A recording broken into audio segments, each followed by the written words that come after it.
नमस्कार। राजस्थान का नाम हम सब जानते हैं, लेकिन क्या कभी सोचा है कि हजारों साल पहले इसी धरती को किन किन नामों से जाना जाता था? चलिए आज ना समय में थोड़ा पीछे चलते हैं और प्राचीन राजस्थान की एक बड़ी ही रोमांचक यात्रा करते हैं। तो सवाल यही है कि राजस्थान कहलाने से पहले इस भूमि का नाम क्या था। और यकीन मानिए, इस एक सवाल का जवाब हमें कई बड़े साम्राज्यों, गणराज्यों और महान योद्धाओं की कहानियों तक ले जाएगा।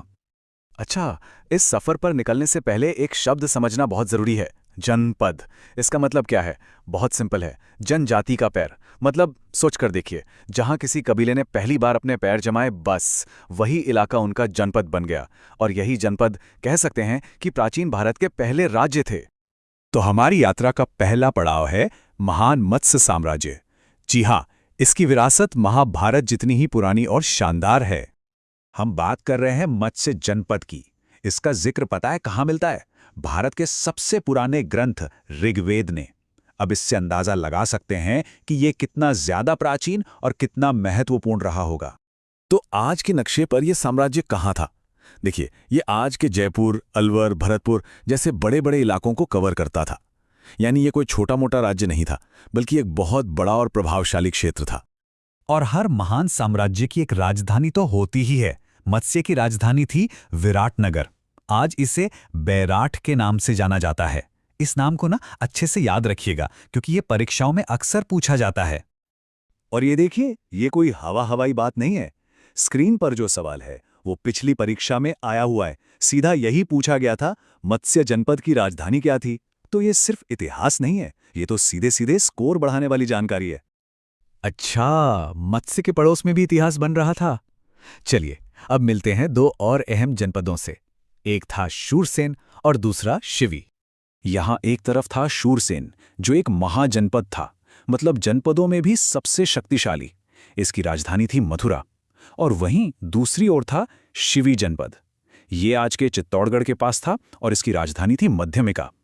दोनों पड़ोसी तो थे, पर दोनों की कहानी बिल्कुल अलग थी। और फिर से सबूत हमारे सामने हैं। जो स्रोत सामग्री है उसमें शूरसेन और शिवी दोनों के बारे में साफ साफ लिखा हुआ है। इससे हमारी जानकारी और भी ज्यादा पक्की हो जाती है। अब एक ऐसे जनपद की बात करते हैं जो बाकी सबसे एकदम अलग था। जानते हैं क्यों? क्योंकि यहां कोई राजा नहीं था।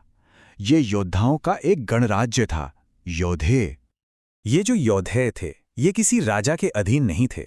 वो उत्तरी राजस्थान के लड़ाके थे, जो आज के गंगानगर, हनुमानगढ़ के इलाके में रहते थे और अपने फैसले खुद करते थे। उनकी आज़ादी और उनकी लड़ने की कला ही उनकी सबसे बड़ी पहचान थी। और उनकी सबसे बड़ी उपलब्धि, उन्होंने उस दौर की एक सुपर पावर कुषाण साम्राज्य को सीधी चुनौती दी और उन्हें राजस्थान से बाहर खदेड़ दिया। ये उनकी हिम्मत और जबरदस्त ताकत का सबसे बड़ा सबूत है।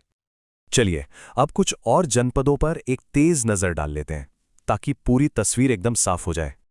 3 और महत्वपूर्ण नाम। पहला, मालव जनपद, जो आज के टोंक के इलाके में था।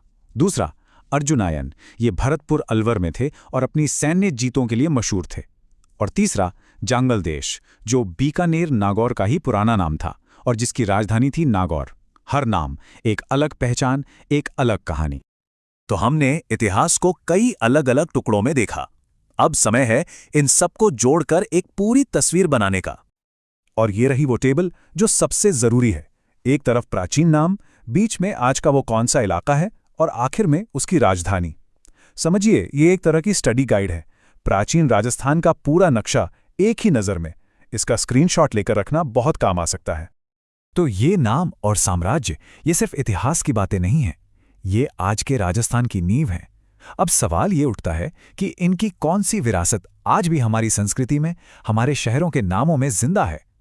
इस पर जरूर सोचिए।